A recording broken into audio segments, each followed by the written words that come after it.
j'aimerais te raconter une histoire fascinante. C'est l'histoire d'un homme qui semblait avoir un don incroyable. Il racontait qu'il avait trouvé une méthode pour deviner nos secrets les plus intimes enfouis au fond de nous. Alors qu'est-ce que tu ferais d'un tel don? Lui, il l'utilisait uniquement pour gagner beaucoup d'argent. Il avait amassé une fortune considérable en allant dans les cercles de jeu, où il pariait qu'il serait capable de trouver la valeur de n'importe quelle carte, posée face en bas sur la table devant lui. Emporté par l'ivresse du jeu et l'appât du gain, il a joué encore et encore, jusqu'à jouer une fois de trop.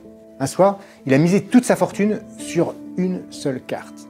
Et au moment de la retourner, il s'est aperçu qu'il avait trouvé la bonne famille, mais la valeur, il était juste un cran en dessous. Et avec une si petite erreur, il a tout perdu. Alors il s'est juré de ne plus jamais jouer pour de l'argent. Alors moi j'ai insisté pour essayer de connaître sa méthode et il a fini par accepter, il me l'a révélé. Mais il m'a fait promettre de ne jamais l'utiliser pour m'enrichir. Alors pour sceller ce pacte, il m'a donné la carte qui avait causé sa perte ce soir-là. Et je l'ai toujours sur moi comme un souvenir de ma promesse et surtout comme un rappel qu'à trop jouer, on risque de tout perdre.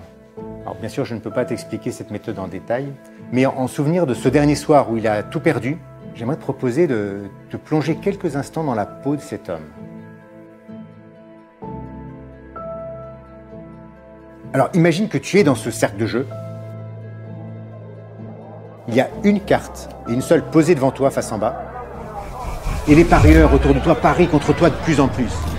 Forcément, tu n'as qu'une chance sur 52 de gagner. Mais tu te concentres. Tu vas utiliser un mélange d'intuition et de hasard.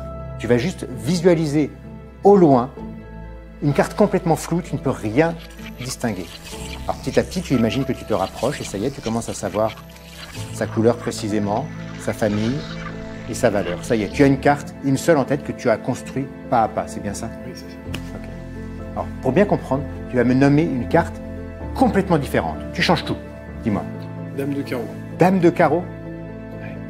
Dame de carreau, c'est exactement le résultat de l'intuition d'abord, en construisant une carte dans ta tête, et du hasard en changeant pour une complètement différente.